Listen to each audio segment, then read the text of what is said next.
नमस्कार साथियों, मैं अवनीश कुमार आप सभी का अपने YouTube चैनल तैयारीपुर में स्वागत करते हैं। जो एमसीक्यू का एक क्रम चल रहा था, उसमें हम लोग पिछले क्लास में बात करी थी बुद्धि के बारे में और जो नेक्स्ट टॉपिक है हमारा, वो है अधिगम।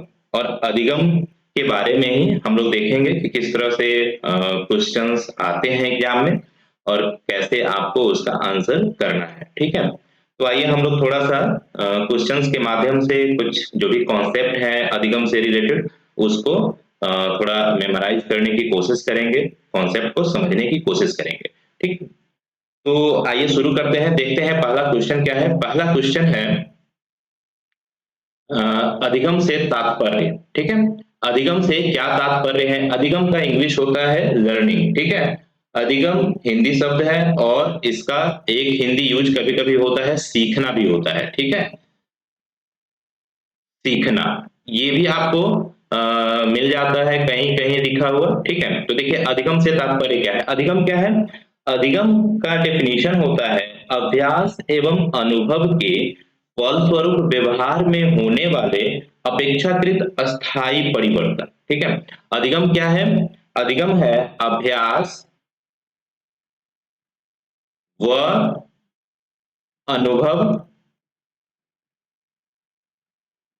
के फलस्वरूप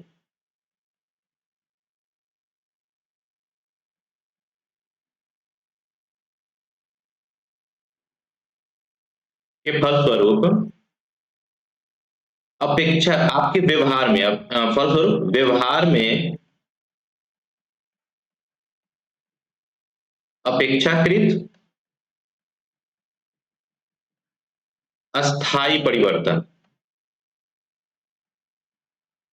अस्थायी परिवर्तन या चेंज। ठीक है, देखिए अस्थायी होगा तो वो क्या होगा? वो अधिगम नहीं होगा। जैसे मान लीजिए कि आप कोई चीज दवा की जो असर होता है, दवा का जो इफेक्ट होता है, मेडिसिन का इफेक्ट, उसकी वजह से आप कुछ सीख लेते हैं, या फिर आप बीमारी की वजह से कुछ सीख लेते हैं। ठीक है, या परिपक्वता के कारण आप कोई चीज सीखते हैं, तो वो अधिगम नहीं कहलाएगा। ये आपको ध्यान रखना है कि वो क्या होता है? अस्थायी परिवर्तन होता है और वो क्या होता है? वो अनुभव के माध्यम से होता है। ठीक है, तो देखिए इसका आंसर क्या हो जाएगा कि मैंने अभी बताया कि व्यवहार में अस्थायी परिवर्तन, तो ये नहीं होगा। ठीक है, अभ्यास व शिक्षण में परिपक्वता लाना, देखिए परिपक्वता लाना वो अधिगम का कार्य नहीं है। ठीक है, प्रत्यक्ष एवं अप्रत्यक्ष अनुभवों के माध्यम से व्यवहार में अपेक्षित परिवर्तन, तो ये आपका सही आंसर लग रहा है। अगला देख लीजिए क्या है।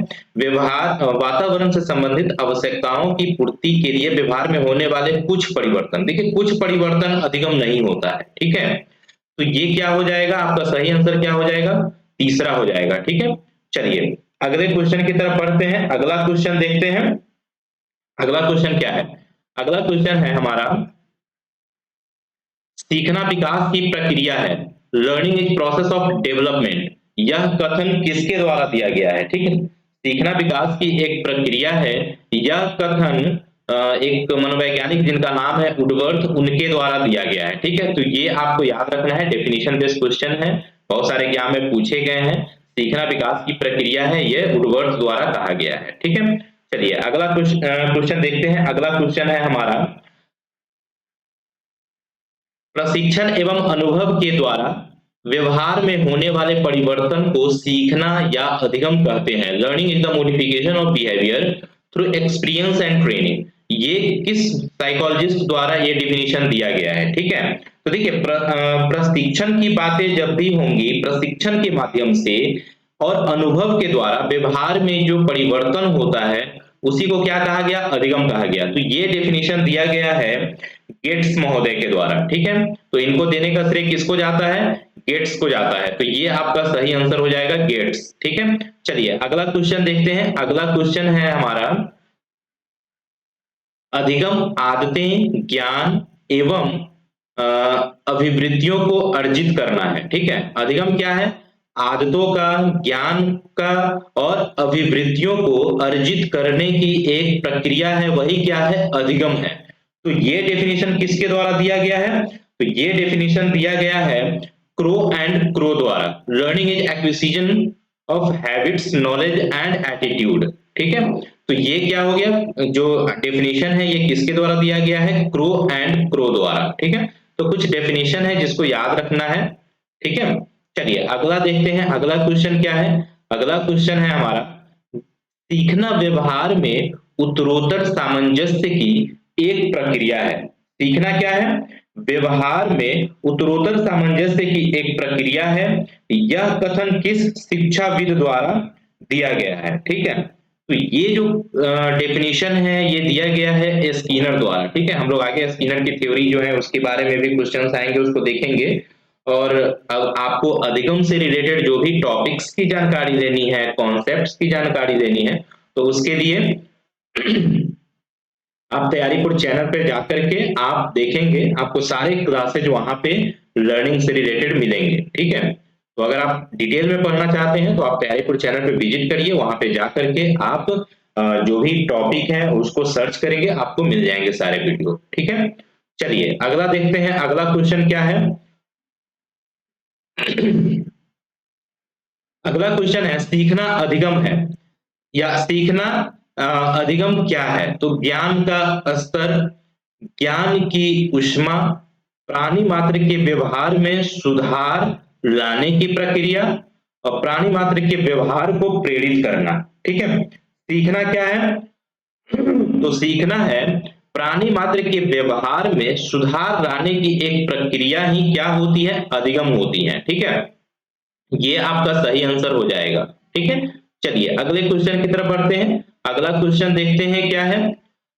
अगला क्वेश्चन है, सीखने की प्रक्रिया का क्रम क्या है। ठीक है, देखिए सीखने की जो प्रक्रिया है, क्योंकि एक प्रोसेस है, तो प्रोसेस जो भी होते हैं उसका एक सीक्वेंस होता है, उसका एक क्रम होता है। ठीक है, तो उस वो कौन सा क्रम है जिसके अंतर्गत लर्निंग होती है। ठीक है, उसी क्रम को हम लोग यहाँ पे देखेंगे। ठीक है, तो सीखने की जो प्रक्रिया होती है उसके क्रम जो है वो मैं यहाँ पे आपको बता देता हूं, लिख देता हूं, जिससे क्या होगा कि आप इजिली क्या करेंगे, इस क्वेश्चन का जवाब खोज पाएंगे। ठीक है, देखिए पहला जो सीखने का क्रम होता है, ठीक है, वो होता है, उसके लिए जरूरी होता है क्या, अभिप्रेरक।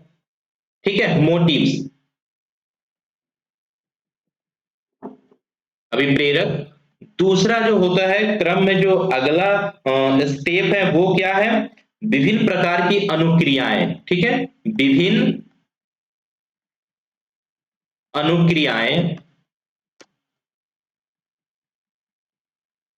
तीसरा जो है वो क्या है, वो है बैरियर या बाधा। जब भी आप अनुक्रियाएं करते हैं तो उसमें क्या होता है कि कुछ बैरियर आते हैं, कुछ बाधाएं आती हैं। ठीक है, बाधा या अवरोधक। ठीक है, आपका फोर्थ जो स्टेप है वो क्या है, वो है पुनर्बलन, या जिसको बोलते हैं रीइंफोर्समेंट।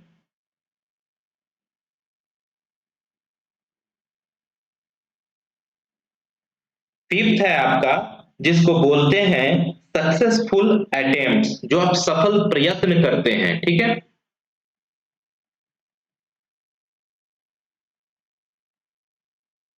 और जो सिक्स्थ है वो क्या है, लक्ष्य या फिर गोल। ठीक है, तो अब देखिए कि कौन सा सीक्वेंस यहाँ पे आपको जो जो दिए हुए हैं आपको यहाँ पे ऑप्शन, उसमें से क्या करने हैं, सीक्वेंस खोजने हैं। ठीक है, तो सबसे पहला क्या है यहाँ पे, अभिप्रेरक। तो देखिए सबसे पहले जिसमें पहला में 3 होगा वही आपका सही आंसर होगा। ठीक है, अभिप्रेरक। उसके बाद क्या है, अभिप्रेरक के बाद कौन से होते हैं, विभिन्न अनुक्रियाएं, मतलब 3, उसके बाद 5, उसके बाद क्या है 1, उसके बाद कौन सा आता है, चूंकि पुनर्बलन यहाँ पे नहीं दिया हुआ है, उसके आगे का देखेंगे 4, सफल प्रयास, और लक्ष्य सबसे लास्ट में 2। तो सही आपका आंसर कौन सा हो जाएगा, ये 3 नंबर आपका सही आंसर हो जाएगा। ठीक है, तो ये आपने देखा। चलिए आगे बढ़ते हैं, आगे देखते हैं अगला क्वेश्चन। अगला क्वेश्चन है, निम्नलिखित में से कौन सा अधिगम प्रक्रिया का सही तार्किक क्रम है। ठीक है, चलिए ये जो अधिगम प्रक्रिया की एक तार्किक क्रम की बात करते हैं, तो ये किसने इसको प्रतिपादित किया था? थॉर्नडाइक ने दिया था। ठीक है, थोड़ा सा याद रखिएगा, थॉर्नडाइक ने दिया था। और हम लोग बात कर लेते हैं कि जो स्टेप इन्होंने बताया है वो कौन सा है। ठीक है, थॉर्नडाइक ने दिया है। पहला क्या होता है? पहला होता है आपका नीड, आवश्यकता। ठीक है, शॉर्ट में लिख देता हूं, पहला आवश्यकता होता है। दूसरा होता है आपका लक्ष्य। तीसरा है आपका जिसको बोलते हैं तत्परता या फिर बाधा। ठीक है, बाधा या तत्परता। फोर्थ में है आपका स्थिति। अधिगम की जो आप सीखेंगे उसके लिए कुछ स्थिति होनी चाहिए। ठीक है, अधिगम स्थिति। फिफ्थ है आपका जो आप अंतःक्रिया करते हैं, इंट्रैक्शन। ठीक है, अंतःक्रिया। सिक्स्थ में क्या है? एडजस्टमेंट या समायोजन। सेवेंथ में क्या है आपका? चेंज या व्यवहार में परिवर्तन। ठीक है,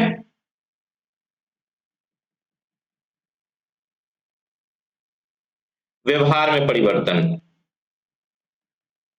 और एट में क्या है आपका? जो भी आप सीखे हैं उसका क्या है? अस्थायीकरण। ठीक है, अब देखिए यहां से आप इस क्वेश्चन को देखने की कोशिश करिए कैसे इसका आंसर होगा। सबसे पहला क्या होता है? आवश्यकता। ठीक है,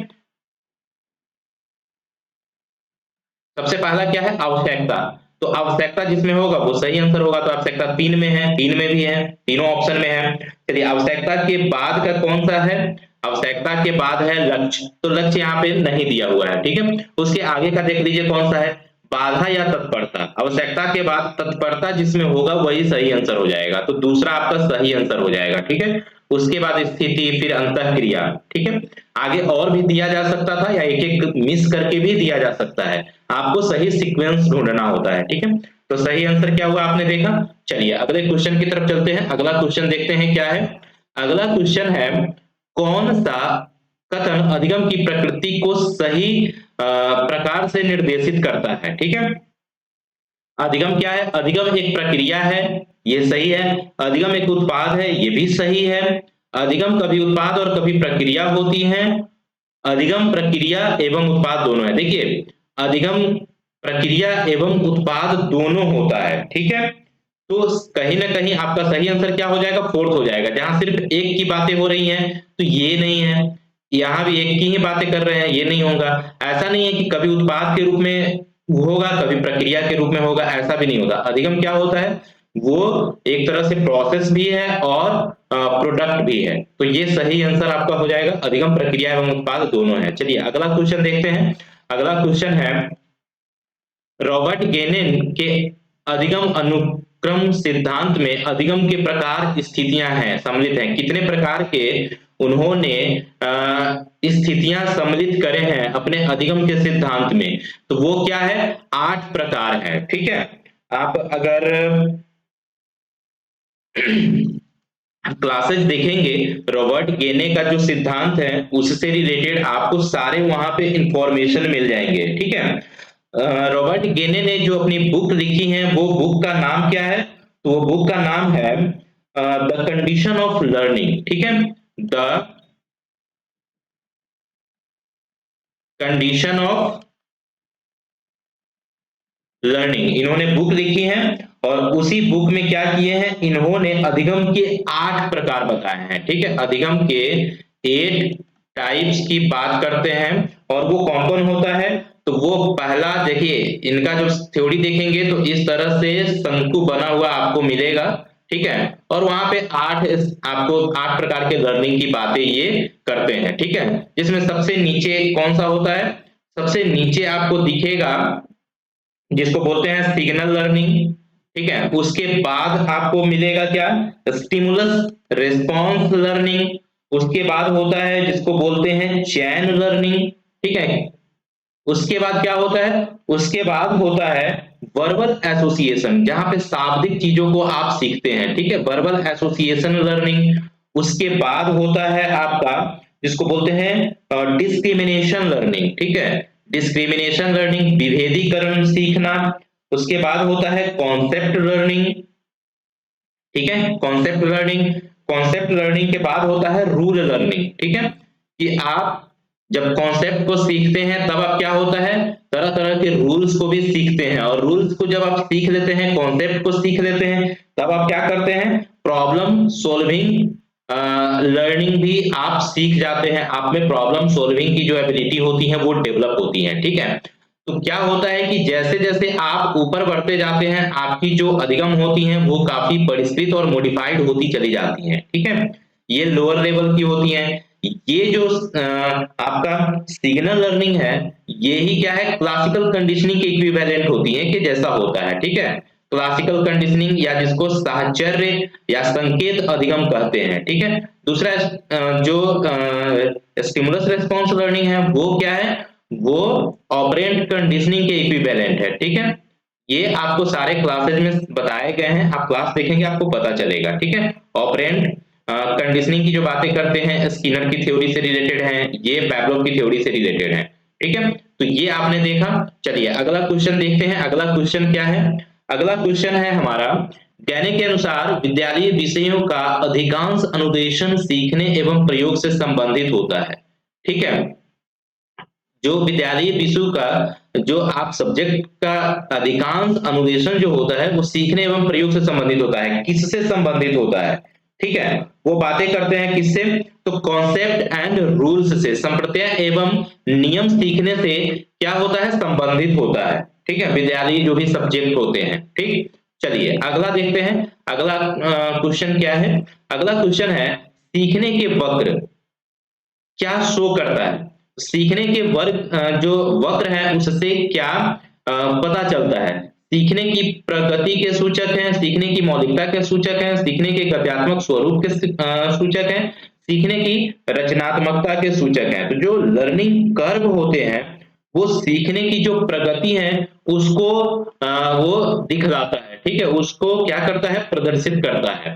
जो लर्निंग वक्र होते हैं वो चार प्रकार के लर्निंग वक्र की बातें होती हैं और इससे रिलेटेड क्लासेस हैं, आप वहां से समझ सकते हैं कि कौन से लर्निंग की क्या विशेषता है, ठीक है। तो लर्निंग में क्या है, कर्व में कि एक होता है जिसको बोलते हैं हम लोग वो सिंपल रेखा होता है या स्ट्रेट होता है, ठीक है। एक होता है जिसको हम लोग बोलते हैं कन्वेक्स कर्व, एक कनकेव कर्व होता है, और एक होता है मिक्स्ड कर्व, ठीक है। तो चलिए अगला क्वेश्चन देखते हैं। अगला क्वेश्चन क्या है, अगला क्वेश्चन है निम्न में से कौन सा अधिगम का वक्र नहीं है, ठीक है, मिश्रित है, मिक्स्ड है, जहां पे क्या होता है कि वो इस प्रकार का होता है, मिक्स्ड होता है, जो नतोदर होता है, ठीक है, नतोदर भी होता है। नतोदर में क्या होता है, ये इस प्रकार के कर्व बनते हैं। आपका उन्नतोदर जो होता है वो क्या होता है, उत्तल, जो जिस प्रकार से उत्तल लेंस होता है उसी प्रकार से बनता है, ऐसे बनता है। और जो लंबवत होता है वो ऐसे बनता है, स्ट्रेट लाइन होता है, ठीक है। तो क्या हुआ, अधिगम का वक्र सॉरी नहीं है। तो देखिए जो स्ट्रेट होता है वो ऐसे बनता है जिसको बोलते हैं हम लोग, ठीक है, स्ट्रेट,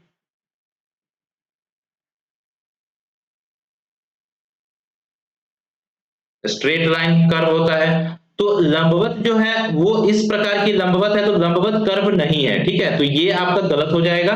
तो सही आंसर क्या हो जाएगा, लंबवत, ये कर्व नहीं है, ठीक है। चलिए अगले क्वेश्चन की तरफ बढ़ते हैं। अगला क्वेश्चन देखते हैं। अगला क्वेश्चन क्या है, अगला क्वेश्चन है अधिगम को प्रभावित करने वाला शिक्षक से संबंधित कारक कौन सा है, ठीक है। देखिए शिक्षक से संबंधित कारक की बातें हो रही हैं, तो अधिगम को प्रभावित करने वाले कुछ कारक होते हैं, ठीक है।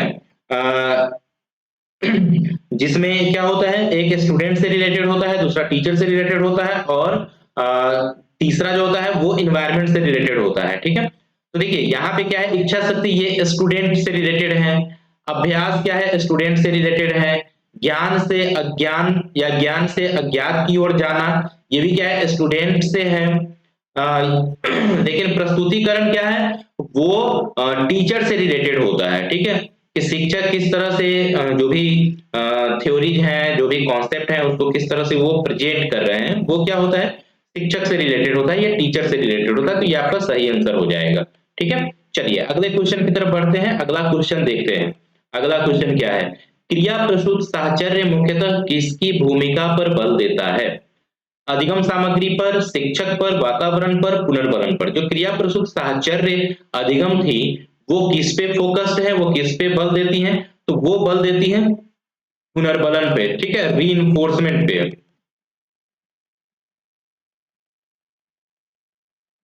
इन्फोर्समेंट पे क्या करती है, बल डालती है, ठीक है, रीइंफोर्समेंट पे। ठीक, चलिए अगला देखते हैं। अगला क्वेश्चन क्या है, अगला क्वेश्चन है, निम्नलिखित में से कौन सा अधिगम की प्रक्रिया का परिणाम नहीं है। ठीक है, देखिए अधिगम की वजह से ज्ञान आप में क्या होता है, ज्ञान की विकास होता है, सही है, कॉन्सेप्ट्स का फॉर्मेशन होता है, अभिवृद्धि है वो भी क्या होता है, उसका भी फॉर्मेशन होता है। लेकिन परिपक्वता क्या है, अधिगम प्रक्रिया का परिणाम परिपक्वता नहीं है, ठीक है। तो आपका सही आंसर कौन सा हो जाएगा, परिपक्वता हो जाएगा, ठीक है, आपका सही आंसर परिपक्वता हो जाएगा। परिपक्वता की वजह से अधिगम बेहतर होती है, ठीक है, ये हो सकता है, लेकिन परिपक्वता अधिगम की प्रक्रिया का परिणाम है ऐसा नहीं है, ठीक है। तो सही आंसर क्या हो जाएगा, ये परिपक्वता हो जाएगा। चलिए अगले क्वेश्चन की तरफ बढ़ते हैं। अगला क्वेश्चन देखते हैं क्या है, अर्थपूर्ण शाब्दिक अधिगम डैश द्वारा दिया गया था, ठीक है, किसके द्वारा समझाया गया, किसके द्वारा दिया गया, ठीक है। जो शाब्दिक द मीनिंगफुल वर्बल लर्निंग की बातें कौन करते हैं, तो ये हैं डेविड आशुबेल, ठीक है। डेविड आशुबेल ने अर्थपूर्ण शाब्दिक अधिगम सिद्धांत की बातें करते हैं, ठीक है। तो चलिए अगला क्वेश्चन की तरफ बढ़ते हैं, ये आपका क्लियर हो गया, यहां तक क्लियर है, आगे चलते हैं 17-18वें क्वेश्चन की तरफ, ठीक है। सीखी गई बात को धारण करने और पुनः स्मरण करने में असफल होना कहलाता है। आपने जो चीजें याद कर दी हैं, जो आपके मेमोरी में है, लेकिन आप उसको क्या कर रहे हैं, रिकॉल नहीं कर पा रहे हैं, उसको क्या कहा जाता है, तो उसको कहा जाता है फॉरगेटिंग, ठीक है, उसको कहा जाता है फॉरगेटिंग या भूलना या फिर विस्मरण, ठीक है। तो ये आपका सही आंसर हो जाएगा, ठीक है। चलिए अगले क्वेश्चन की तरफ चलते हैं, अगला क्वेश्चन देखते हैं क्या है। अगला क्वेश्चन है करके सीखना का विचार दिया गया, किसके द्वारा करके सीखने का विचार दिया गया था, ठीक है। तो देखिए करके सीखने का विचार दिया गया था जॉन डेवी द्वारा, एक शिक्षाविद थे जिन्होंने माना कि जो शिक्षा है वो छात्र केंद्रित होना चाहिए, ठीक है, छात्र केंद्रित होना चाहिए, ठीक है, छात्र केंद्रित होना चाहिए। ये जो वातावरण है वो क्या होना चाहिए, लोकतांत्रिक होना चाहिए, ठीक है, जहां पे स्टूडेंट को पूर्णतः आजादी हो कि वो इंटरेक्शन कर सके, आपस में शिक्षक के साथ अंतरक्रिया कर सके, प्रश्न पूछ सके, ठीक है, और प्रगतिशील एजुकेशन, शिक्षा का भी कॉन्सेप्ट किसके द्वारा दिया गया था, तो वो जॉन डेवी द्वारा दिया गया था, ठीक है। ये मानते हैं कि छात्र जो होते हैं वो अपने ज्ञान के रचना खुद से करते हैं, करके सीखते हैं, ठीक है। तो ये बातें वो करते हैं, जॉन डेवी हैं। चलिए आगे चलते हैं अगले क्वेश्चन की तरफ। अगला क्वेश्चन देखते हैं क्या है, अगला क्वेश्चन है सीखने का क्लासिकल कंडीशनिंग सिद्धांत किसके द्वारा दिया गया। देखिए क्लासिकल कंडीशनिंग सिद्धांत का प्रतिपादन इवान पैवलोव द्वारा किया गया था। इन्होंने, याद होगा आपको, इन्होंने कुत्ते पर अपना एक्सपेरिमेंट किए थे, ठीक है, जहां सीएस यूसीएस यूसीआर सीआर की बातें करते हैं वो, ठीक है। इनके सिद्धांत को क्या कहा जाता है, क्लासिकल कंडीशनिंग सिद्धांत, या फिर इनके सिद्धांत को शास्त्रीय अनुबंधन सिद्धांत भी कहा जाता है, ठीक है, शास्त्रीय अनुबंधन सिद्धांत।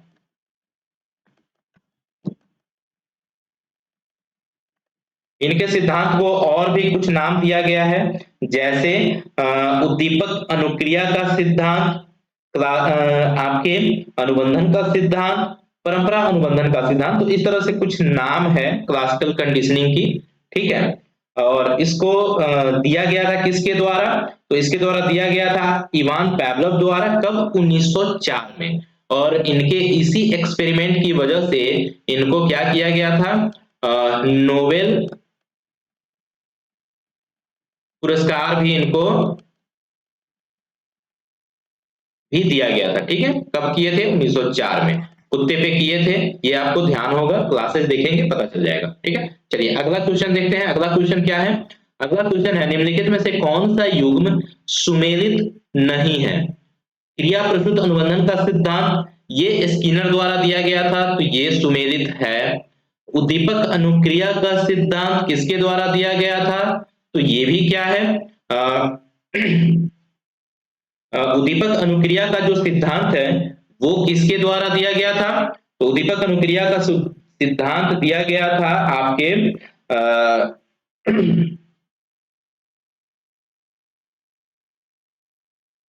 ये भी स्किनर, और इसके लिए भी जो उद्दीपक अनुक्रिया का सिद्धांत है वो पैवलोव द्वारा नहीं दिया गया था, ठीक है। अभी आपने देखा था कि जो क्लासिकल कंडीशनिंग और अनुबंध की बातें होती हैं वो क्या होती हैं? पैवलोव ने दिए थे। तो ये आपका गलत है, ठीक है।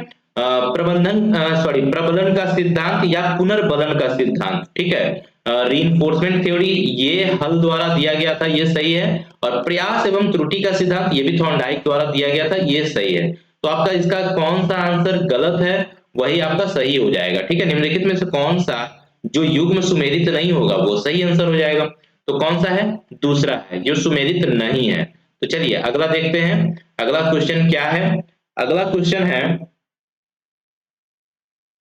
मैं अपनी चाबियां मेरे टेलीफोन के पास की खूंटी पर टांगता था। अब मैंने चाबियां रखने की जगह बदल दी है, फिर भी मैं चाबियां लेने खूंटी के पास जाता हूं, ठीक है। यह उदाहरण है। यह किस चीज का उदाहरण है? ठीक है। तो देखिए ये जो उदाहरण है ये क्या है? ये एक तरह से कंडीशनिंग की ही क्या है? एग्जाम्पल है, ठीक है। उदाहरण किसका है? अनुबंधन का। कि चूंकि एक जो प्लेस था जहां पे आप रखते थे उसी के साथ क्या हुआ है? एक तरह से अनुबंधन हो गया है, उसके साथ एसोसिएशन हो गया है, साहचर्य हो गई है। और उसी की वजह से क्या होता है कि जब भी आप चाबी ढूंढने जाते हैं तो पहले आप कहाँ चले जाते हैं? खुटी के पास चले जा रहे हैं, वहीं पे जाकर के आप खोज रहे हैं। तो ये अनुबंधन और यही क्या होता है? कंडीशनिंग होती है, ठीक है। जैसे मान लीजिए कि आप क्या करते हैं? कोई भी जूता आप अपने रैक पे रखते हैं, ठीक है। और वहां से आप हटा देते हैं। मान लीजिए फिर रैक आपका क्या होता है? आपने रैक पे न रख करके जूता का प्लेस कहीं और कर दिए। लेकिन क्या होता है कि जब भी आप जाते हैं तो आप उसी रैक के पास चले जा रहे हैं जहां पे आप रखे थे, जहां पे आप पहले रखते थे, ठीक है। आपको ध्यान ही नहीं रहता है कि आपको आपने जगह बदल दी है। तो ये क्या है? ये सब जो एग्जाम्पल होता है वो क्या होता है? अनुबंधन का होता है। जैसे मान लीजिए कि आप किसी चीज से डरते हैं, ठीक है। जैसे मान लीजिए कि एक बालक है जो जैसे लाइटनिंग होती है, जब बिजली कड़कती है तो क्या होता है? वो उससे डरता है, ठीक है। और लाइटनिंग कड़कने से क्या होती है कि पहले क्या होता है कि आपको लाइट दिखता है, प्रकाश दिखता है, और उसके बाद क्या होता है? साउंड आता है।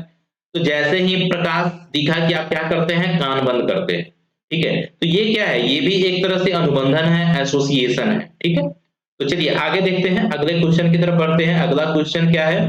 अगला क्वेश्चन है, थॉर्नडाइक का सिद्धांत जाना जाता है। थॉर्नडाइक का जो सिद्धांत है वो किसके द्वारा, किस नाम से जाना जाता है? तो थॉर्नडाइक का जो सिद्धांत है वो क्या है? वो है जिसको बोला जाता है कनेक्शनिज्म, ठीक है। वो संयोजनवाद पे आधारित सिद्धांत है, ठीक है। ये आपका सही आंसर हो जाएगा, ठीक है। थॉर्नडाइक ने जो सिद्धांत दिया है वो क्या है? उसको त्रुटि एवं प्रयास का सिद्धांत भी कहा जाता है, ठीक है। भूल एवं प्रयत्न का सिद्धांत, भूल व प्रयत्न का सिद्धांत, इनके सिद्धांत का दूसरा नाम है त्रुटि व प्रयास का सिद्धांत कहा जाता है। संबंधवाद का सिद्धांत, उद्दीपक प्रतिक्रिया या उद्दीपक अनुक्रिया का सिद्धांत, ये थॉर्नडाइक द्वारा दिया गया है। ठीक है, तो पहले क्वेश्चन में आपने जहां पे पेवलव का जो उद्दीपक अनुक्रिया से जो संबंध था वो गलत था, वहां पे क्या होगा, थॉर्नडाइक होता तब सही हो जाता। ठीक है, चलिए, तो ये आपने देखा, इनके सिद्धांत को आपने देखा। चलिए आगे बढ़ते हैं अगले क्वेश्चन की तरफ। अगला क्वेश्चन देखते हैं क्या है।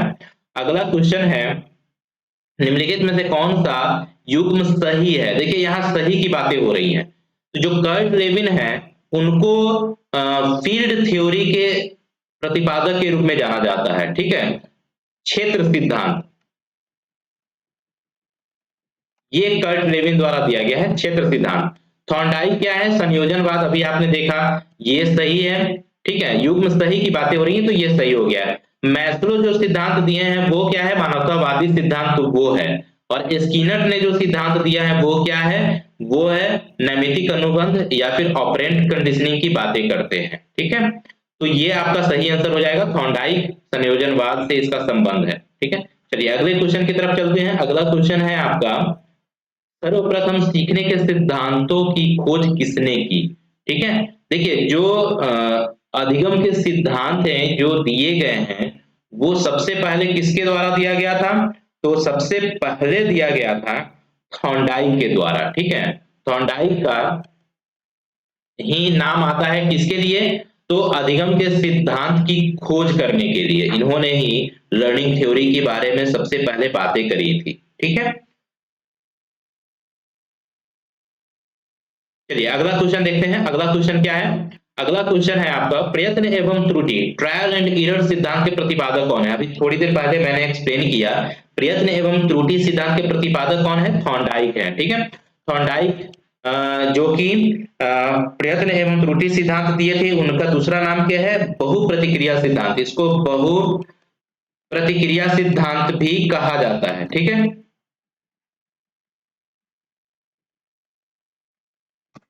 बहु प्रतिक्रिया सिद्धांत भी कहा जाता है।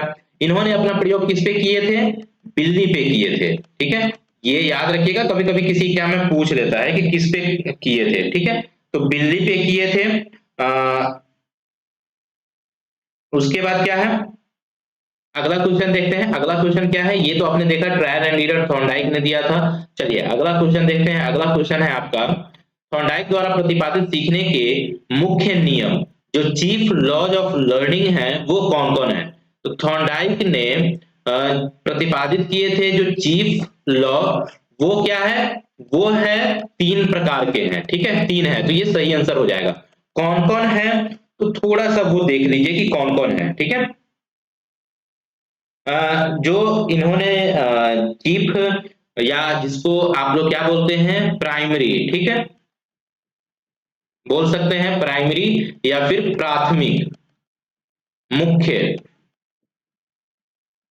अधिगम सिद्धांत। ठीक है, मुद्दे मुख्य अधिगम दिए थे, सिद्धांत में मुख्य अधिगम जो बातें करी थी वो कौन कौन है, कितने प्रकार के अधिगम की बातें करते हैं। ठीक है, तो देखिए ये क्या है, पहला क्या है आपका, वो उसको बोलते हैं law of readiness, law of exercise and law of effect. ठीक है, तत्परता का नियम। दूसरा क्या है, दूसरा है आपका अभ्यास का नियम। और तीसरा है जिसको बोलते हैं प्रभाव का नियम। ठीक है, तो ये तीन तरह के मुख्य नियम की बातें करी हैं। ठीक है, पांच प्रकार के इन्होंने गौण नियम भी दिए हैं जिसको सेकेंडरी नियम बोलते हैं। ठीक है, द्वितीय नियम, चलिए उसकी बातें भी हमने क्लास में करी हैं, आप देख सकते हैं वहां से। ठीक है, चलिए अगला क्वेश्चन देखते हैं। अगला क्वेश्चन है, थॉर्नडाइक के सीखने के नियम के अनुसार गौण नियमों में से निम्नलिखित में से कौन सा सम्मिलित नहीं है। ठीक है, देखिए गौण नियम जो इन्होंने दिया है, थोड़ा सा उसकी बातें भी कर लेते हैं। गौण नियम जब यहाँ पे आ ही गए हैं तो बात कर लेते हैं। देखिए गौण नियम में इन्होंने बताया है पांच प्रकार के, जिसमें क्या है, पहला है जिसको बोलते हैं बहु प्रतिक्रिया या अनुक्रिया, बहु प्रतिक्रिया या अनुक्रिया। दूसरा है जिसको बोलते हैं मानसिक स्थिति, मानसिक स्थिति। तीसरा जिसको बोला जाता है आंशिक क्रिया का सिद्धांत या नियम।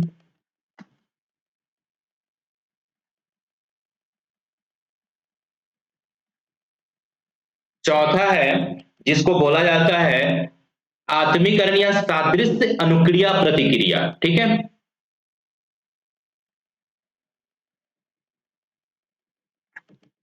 या सादृश्यता का नियम। और पांचवा है जिसको कहा जाता है साहचर्यता का नियम। ठीक है, अब यहां से आप देखिए कि सवाल में क्या कहा जा रहा है। सवाल में कहा जा रहा है थॉर्नडाइक के सीखने के नियम के अनुसार गौण नियमों में से कौन सा सम्मिलित नहीं है। ठीक है, देखिए बहु अनुक्रिया तो सम्मिलित है, ये तो है। मानसिक स्थिति का नियम ये भी है, ये क्या है, ये भी है। लेकिन ये क्या है, ये गौण नियम नहीं है। ये क्या है, ये तो मुख्य नियम है। तो ये आपका सही आंसर हो जाएगा। ठीक है, जो सम्मिलित नहीं है किसमें, गौण नियम में। प्राथमिक में है लेकिन गौण में नहीं है। ठीक है, ये तो मुख्य नियम है। ठीक है, चलिए अगला क्वेश्चन देखते हैं। अगला क्वेश्चन क्या है, अगला क्वेश्चन है क्रिया प्रसूत अनुबंध अनुबंधन पुनर्वलन के प्रतिपादक कौन है। देखिए क्रिया प्रसूत अनुबंधन या पुनर्वलन की जो सिद्धांत है उसके प्रतिपादक कौन है, तो वो है आपके बीएफ स्किनर। ठीक है, जिनको ऑपरेंट कंडीशनिंग के फादर के रूप में जाना जाता है।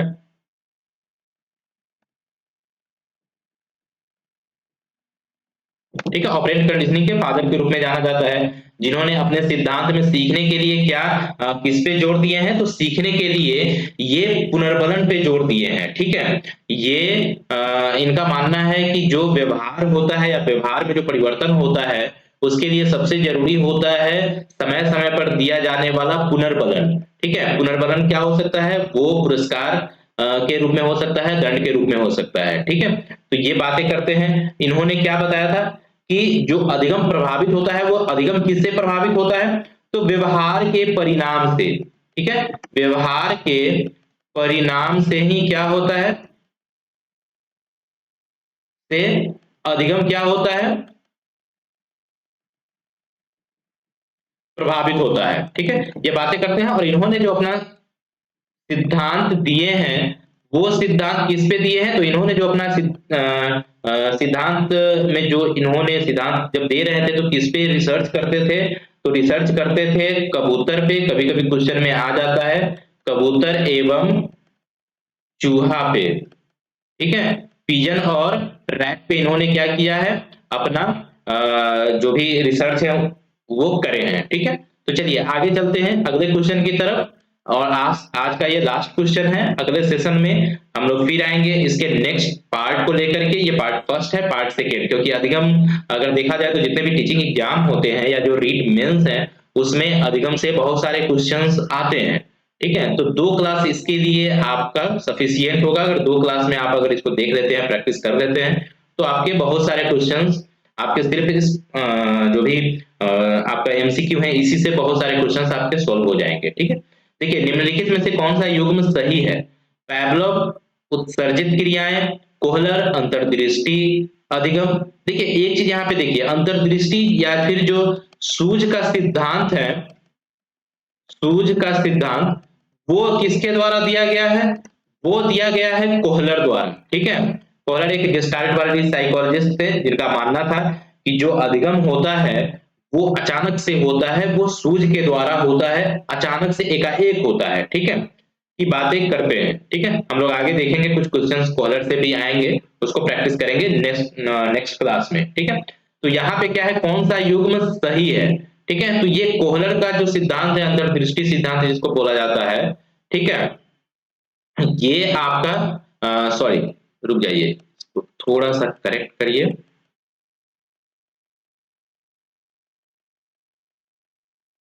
सूझ का सिद्धांत है। ठीक है, तो कोहलर, और ये आपका सही है। देखिए पैवलोव जो है वो किससे कौन से थ्योरी को दिए हैं, उन्होंने दिया है, जिसको क्लासिकल शास्त्रीय कहा जाता है, ठीक है। थॉर्नडाइक जो है वो क्रिया प्रसूत नहीं है, ये तो स्किनर का है। अधिगम के नियम की बातें कौन करते हैं, वो थॉर्नडाइक करते हैं। इसका ये हो जाता, इसका ये हो जाएगा, ठीक है। चलिए, तो ये आपका सही आंसर है और इस क्लास को यहीं पे समाप्त करते हैं। नेक्स्ट क्लास में मिलते हैं इसके अगले पार्ट को लेकर के, ठीक है। चैनल को लाइक करिए, शेयर करिए, सब्सक्राइब करिए अगर आपको लगता है कि ये इंफॉर्मेटिव है आपके लिए ये वीडियोज, तो ठीक है। चलिए, मिलते हैं नेक्स्ट क्लास में। तब तक के लिए आप लोग अच्छे से पढ़ाई करिए, प्रैक्टिस करिए। रीट का एडमिट कार्ड भी आ चुका है, ठीक है। आप लोग कंफर्टेबल हो जाएं, अपना सिटी कौन सा पड़ा है, सेंटर कौन सा है, उसको भी आप लोग देख लीजिए पहले से। आने जाने की जो अरेंजमेंट है वो कर दीजिए और पढ़ाई करते रहिए, प्रैक्टिस करते रहिए, ठीक है। चलिए, मिलते हैं नेक्स्ट क्लास में। जय हिंद।